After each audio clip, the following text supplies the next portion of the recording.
পৃথিবীতে সবচেয়ে বড় যে ধর্মযুদ্ধ হবে তা হলো গাজওয়াতুল হিন্দ, যা ভারতবর্ষে সংগঠিত হবে এবং এই যুদ্ধে নিশ্চিতভাবে মুসলমানরা বিজয়ী হবে। এই ভবিষ্যৎবাণী করেছেন স্বয়ং রাসূল সাল্লাল্লাহু আলাইহি ওয়াসাল্লাম। জানা গেছে গাজওয়াতুল হিন্দ সংগঠিত হবে ইমাম মাহদী এবং ঈসা আলাইহিস সালামের আগমনের কিছু আগে অথবা সমসাময়িক সময়ে। এ ব্যাপারে সুরাইম রাদিয়াল্লাহু তাআলা আনহু থেকে বর্ণিত হাদিসে রাসূল সাল্লাল্লাহু আলাইহি ওয়াসাল্লাম বলেছেন, নিঃসন্দেহে তোমরা মুশরিকদের বিরুদ্ধে যুদ্ধ করবে। এমনকি এই যুদ্ধে তোমাদের অবশিষ্ট মুজাহিদরা জর্ডান নদীর তীরে দাজ্জালের বিরুদ্ধে যুদ্ধ করবে।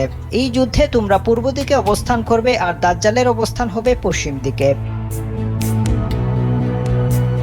হযরত আবি হুরায়রা রাদিয়াল্লাহু তাআলা আনহু বলেন, রাসূল সাল্লাল্লাহু আলাইহি ওয়াসাল্লাম আমাদেরকে হিন্দুস্তানের জিহাদ সম্পর্কে প্রতিশ্রুতি দিয়েছেন।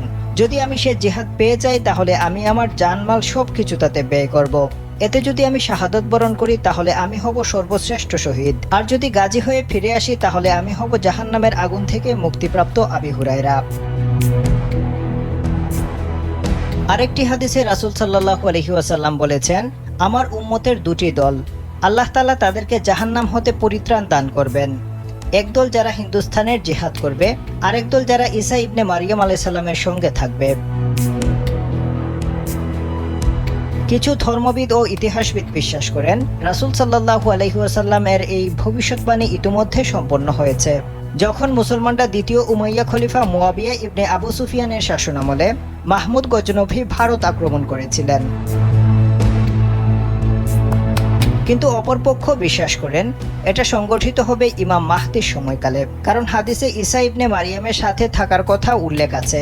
হযরত আরতাদ রাহমাতুল্লাহ আলাইহি থেকে বর্ণিত, তিনি বলেন, ইয়ামানি খলিফার নেতৃত্বে ইস্তাম্বুল এবং রোম অর্থাৎ ইউরোপ বিজয় হবে। তার সময়েই দাজ্জাল আত্মপ্রকাশ করবে। তার যুগেই ঈসা ইবনে মারিয়াম আলাইহিস সালাম অবতরণ করবেন এবং তার নেতৃত্বেই হিন্দুস্তানের যুদ্ধ সংঘটিত হবে। তিনি হবেন হাশিমি বংশের লোক। গাজওয়াতুল হিন্দ বলতে মূলত ওই যুদ্ধকেই বোঝানো হয়েছে।